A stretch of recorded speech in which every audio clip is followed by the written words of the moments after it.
My name is Joe Bigg. I'm a PhD candidate here at London School of Hygiene and Tropical Medicine. I'd just like to start by thanking the organisers of this event, Astra, London School, Icon Ministry of Molecular Biology in Indonesia, for inviting me to share some of my work with you today.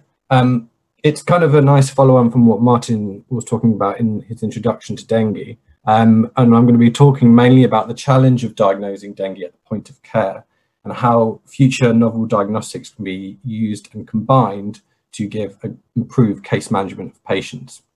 So there are a variety of different ways in which dengue can be diagnosed, namely, and the most common one is clinical diagnosis. So as Martin was mentioning, that the WHO has a series of criteria that can be used at the point of care in which people can be assigned as to being probable or suspected or confirmed dengue cases. In addition to this, we have traditional laboratory tests. So this includes looking at platelet levels, hematocrit levels, and this is mainly used to predict disease severity. Now, both of these methods are quite simple, and they can be used by a relatively simple equipment, or no equipment in one case. But one of the major issues with these is they're non-specific tests. Lots of other infections look like dengue, for example, COVID-19 or influenza, Japanese encephalitis. So people can quite easily be misdiagnosed based on just the clinical warning signs. And in addition, other infectious agents can have impacts on levels of hematocrit and platelet levels. So these, although are easy, they're not necessarily the best methods to use if you're looking for a specific dengue diagnosis. But in addition to this, we also have molecular and serological diagnosis. So this is predominantly used in a laboratory setting. So molecular diagnosis, including PCR or viral isolation, this is concerned with diagnosing or almost capturing the viremia that would be in a patient's blood. And like Martin said afterwards, after the viremic stage, you have the immunological stage, which is where you have antibodies that are elicited to the infection, and these can be diagnosed, or these serological markers can be captured using serological diagnostics such as ELISAs. And these are, quite specific tests, and they're quite, and they've got more sensitivity. But the challenge with them really is the fact that they do require a lot of equipment, and it's quite difficult to get results at the point of care. But one of the first issues with these specific tests I want to talk about is actually just thinking about the course of the dengue infection itself. So, like Martin was saying, we have two types of infection. We have a primary infection and a post-primary infection. And more relevant to that as well is the fact that the disease progresses so quickly. So we have these 4 dengue serotypes, dengue 1 to 4. An infection with one of them can cause, your first infection with one of them causes a primary infection that results in the first period of viremia. And this viremic stage this first viremic stage can be detected because of PCR, because it can detect the RNA in the virus, or it can detect the NS1, that is, or the non-structural protein 1 that's secreted from the virus, but is only present during the viremic stage of infection. Following this, you have the immunological stage, and you have the IgG response, and during a primary infection, this is quite delayed. This actually comes up to possibly around day 6 to day 9 of day of illness. And once this is elicited, we can see this will then render individuals protected against that serotype for life. But the issue is that IgG doesn't necessarily protect you against the other serotypes. So if you have a subsequent post-primary or secondary infection with a dengue, say 2, 3, or 4, this results in a post-primary infection. And this IgG, like Martin said, this doesn't protect you. This can actually exacerbate the symptoms because this IgG enhances viral replication in the blood and can cause basically cytokine storms that can result in more severe disease. So as a result, post-primary infections are major risk factors for progressing to severe outcomes. And it would be really important to know whether patients at the very early stage of disease are likely to be progressing as a primary infection or a post-primary infection. So we've been looking at this quite a lot recently, and we've been looking at as to whether or not we can combine serological and molecular diagnoses to give a more accurate picture of what's going on at the very early stages of infection. So to do some of this work, I'm just going to explain where some of this data comes from.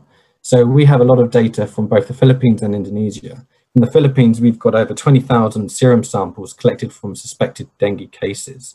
Linked to this, we have their PCR status, so we know if they're dengue PCR positive. We know their IgM and IgG status. We know how much IgM and IgG is in their blood. And we also have some basic epidemiological data. So we know their day of illness, which is quite crucial when it comes to diagnosis. In Indonesia, we have almost exactly the same data, but we have linked to it is the RDD results from the NS1 and IgM and IgG tests. So we can almost compare how well these RDTs are working against the ELISA. And I'm going to talk a bit more about that later on.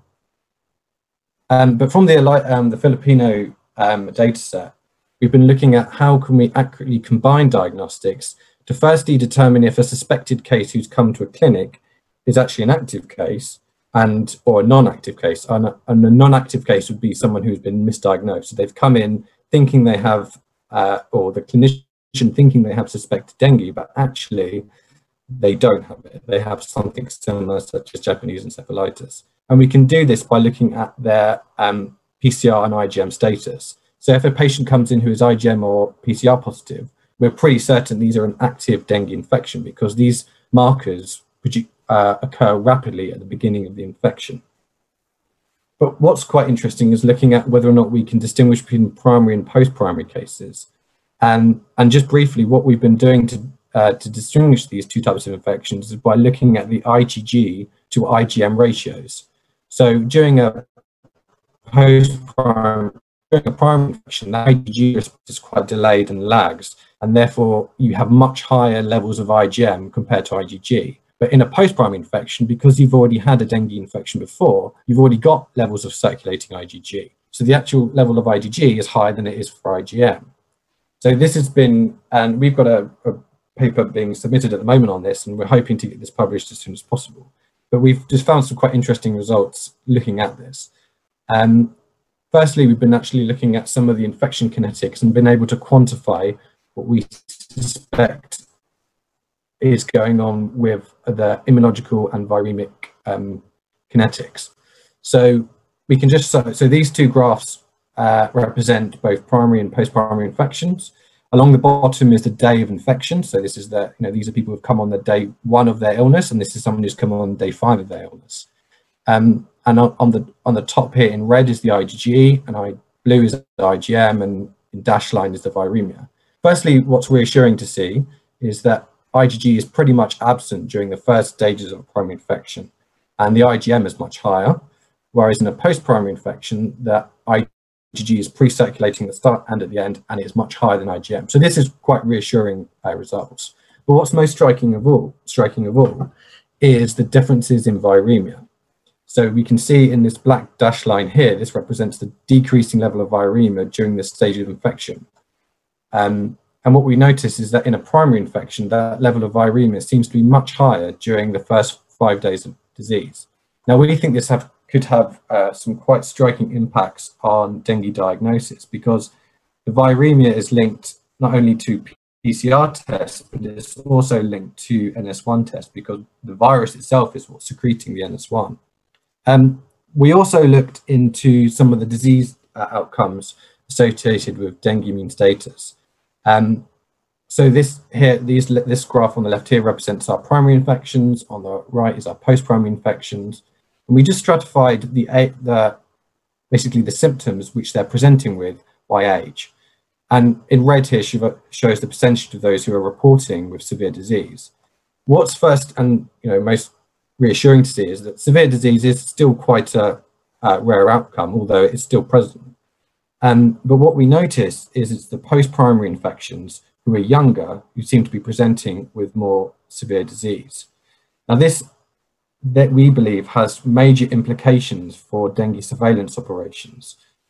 And I'm just going to show you a quick slide about how we think this actually occurs.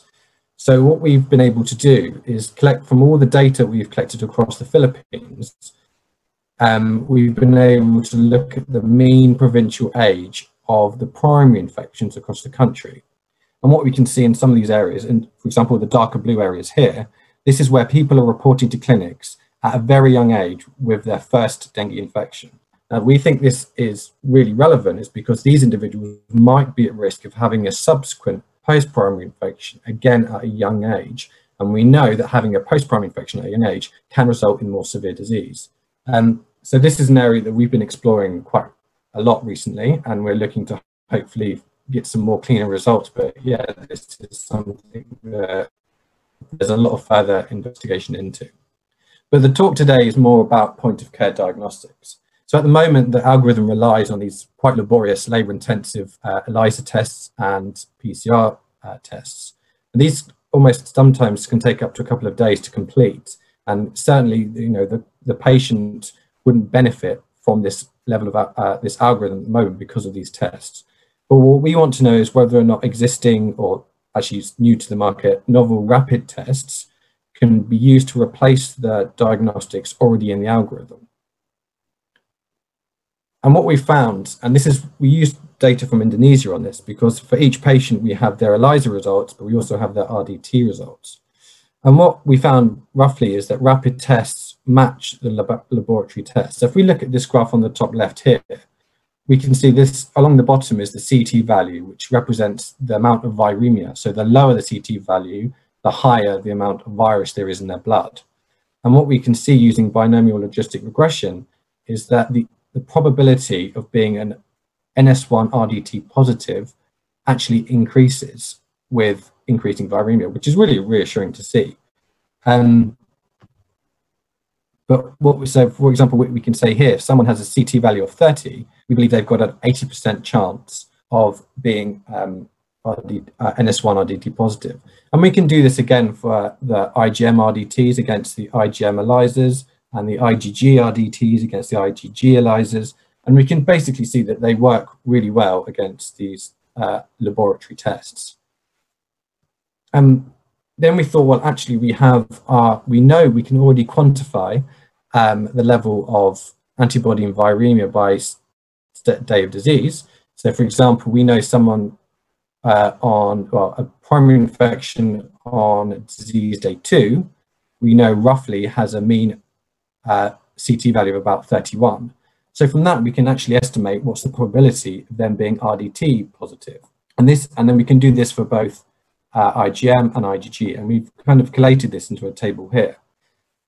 So again, this table on the top here is looking at the performance of the RDTs for primary infections and the one below for post-primary infections. The more red it is, represents how the probability of being positive, and the more blue it is, the more high probability of it being negative. And what we can see on disease day 1, because viremia is so high, you've got a very high probability of being NS1 RDT positive, but this decreases during the first 5 days of infection because that viremia is decreasing. But conversely, what we see is to actually look at the level of the probability of being IgG positive by RDT is very low, and that's because the IgG is absent during the first 5 days of a primary infection. So there's almost like there's contrasting patterns of being positive to either these RDTs. And using one alone, we believe, can result in missing dengue infections. For example, if you just use an NS1 RDT, there's a chance that you might miss a primary infection on day 5 of their primary infection, and similarly for a day 5 of a post-primary infection. So to combat this, what we believe is actually by combining RDTs, so for example, looking at just whether or not they're NS1 or IgM or IgG positive, you've got a very high probability of capturing a dengue infection during the acute stage of infection. And that's, we believe, is really relevant for case management. So just to finish up, dengue is a really challenging infectious disease to diagnose. And it's not just due to the availability of diagnostics or the contrasting performance of these diagnostics, but it's actually the infection itself. Because you can have different types of infections, and the kinetics change very rapidly during the first few days of disease, it's really difficult to capture that whether or not it's a true dengue infection or not. And then we also believe that actually combining laboratory tests can actually enhance dengue surveillance in the Philippines. But what we want to do is whether or not we can include rapid diagnostics in this algorithm to really inform and help clinicians and healthcare workers diagnose primary or post-primary dengue at the start of infection before they progress to those potentially severe outcomes.